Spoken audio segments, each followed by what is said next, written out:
Smooth cat. Let's get ready to rumble! I'm a bad man. I shook up the world. I shook up the world. My style is impetuous. My defense is impregnable. And I'm just ferocious. I feel I'm the best ever. I broke everybody's record. Tell me who record I haven't broke. Colossal Boxing Talk. What's up, YouTube? Smooth Cat is back today, and with my show, The Forgotten Fighters. Today, my choice is one of my favorite fighters of all time, Gerald the GMAN Mcclellan. Okay, as we all know, Gerald Mcclellan, he is regarded as one of the hardest hitters in the history of boxing. He was born October 23rd, 1967. His hometown is Freeport, Illinois. He was an orthodox fighter. He stood in at 6 feet tall, 77-inch reach, and overall, he was, like I say, a very, very solid fighter. McClellan, he ended his career with 31 wins and 3 losses, with only one of the losses coming by way of knockout, and only 2 of his wins were by decision. The other wins were by knockout. So he definitely was a devastating puncher.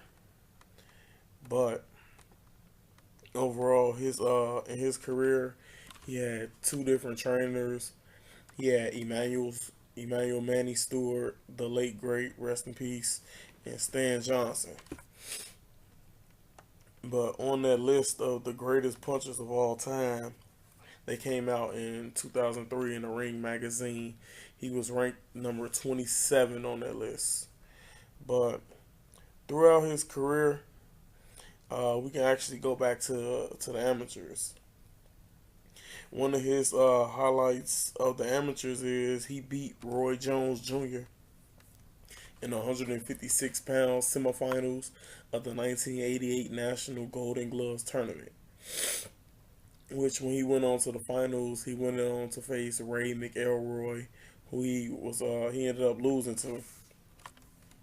Okay, after winning his first 10 professional bouts in his career by way of knockout, he lost back-to-back decisions to Dennis Milton and Ralph Ward.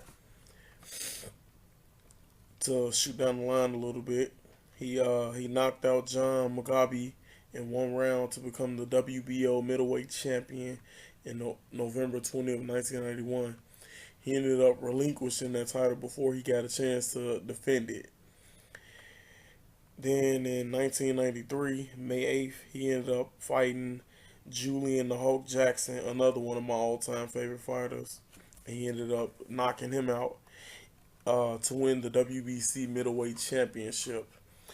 That year in 1993, it won the Knockout of the Year by Ring magazine. In 1994 is when Gerald Mcclellan fired Emmanuel Stewart. McClellan claimed that he was angry because he thought Stewart was spending too much time with his other fighters and not spending enough time with him. So that's why him and Manny ended up separating. But they were a very solid team together. I mean, who knows the potential things they could have done if they would have stayed together. But yeah, McClellan defended the WBC middleweight championship 3 times before he relinquished it, and he relinquished it to move up to super middleweight. McClellan won all 3 title defenses by first round knockout. He won 20 of his bouts ended by first round KO. And in 2007, he was inducted into the Hall of Fame. But to kind of touch on the career changing fight for him is when he went up against the WBC super middleweight champion Nigel Benn on February 25th, 1995 in England. And in this fight, in the early rounds, McClellan was doing a good job. He was basically he was administering a beating on Nigel Benn. He really was. But it started to turn to a close fight, and Nigel Benn, a lot of people still criticize him about the current state that McClellan is in because of the rapid punches and things of that sort. But as a fighter, you do these type of things are done, and I mean they it's about having the mindset that you want to win by any means necessary. So under those circumstances, I definitely understand. Um, I understand where Nigel Benn was coming from, wanting to win and wanting to be victorious. But I mean, when you actually look at what ended up happening to McClellan after this fight, you say, "Wow," because he suffered a massive blood clot to his brain. He underwent an emergency that took 3.5 hour procedure to remove the clot. The surgery saved his life. He was in a coma for 2 months. He was left blind. His hearing is impaired, brain damage, and he's unable to walk. His short-term memory is severely limited, and he also his long-term memory is very selective. So I mean, the fight with Nigel Benn definitely changed his career, and it changed his whole life for the worse. But with that said, I mean, to kind of get back to his career, as we know, this McClellan was he was a pit bull in the ring, and I don't mean I'm not intending any type of fun because of the situation he had with dogs, but he was a pit bull in that ring. He was very aggressive. He loved to bring the fight to his opponents. He loved to hit his opponents with big punches. He goes to the body, goes up top. Had an iron chin himself because he took some hellacious shots from one of, in my opinion, the greatest puncher in boxing history, pound for pound, Julian Jackson. He took those shots from Julian Jackson. Excuse me. He complained of having migraines for 2 months after that first fight with Julian Jackson. The second fight, he knocked Julian Jackson out in the very first round of that fight. But overall, if you look at his resume, he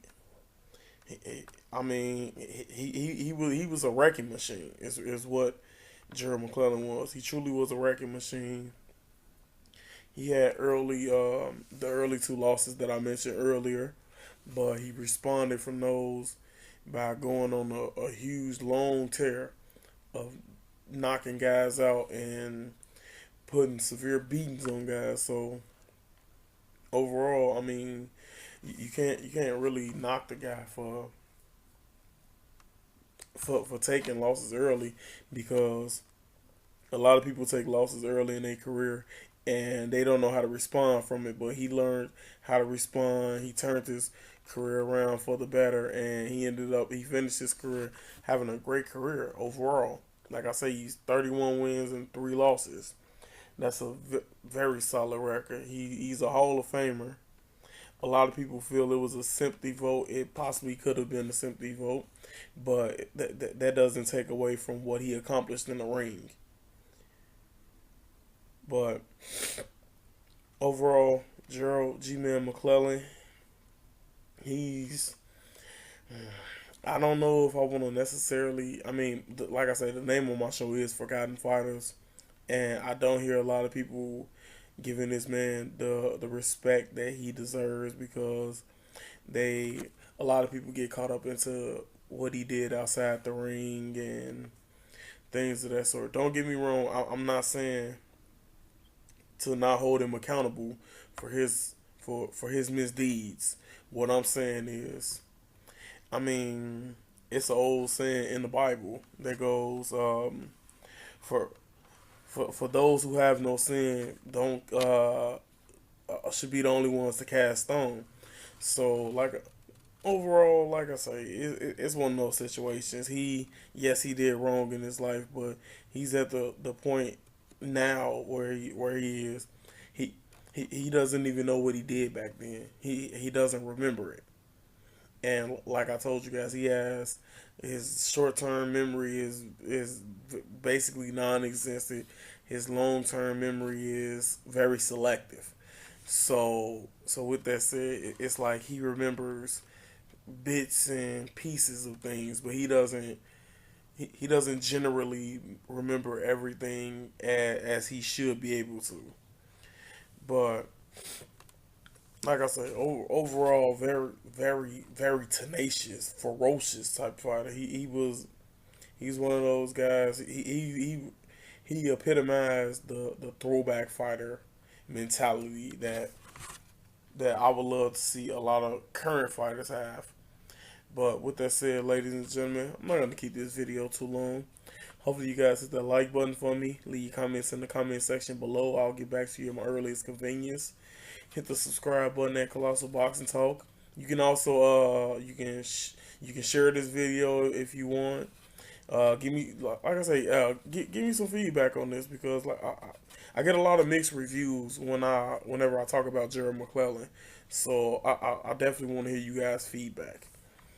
Go to Facebook, hit that like button at the Colossal Boxing Talk page. You guys can go to Twitter and Instagram and follow us at Colossal CBT. I am Smooth Cat, and I'm out.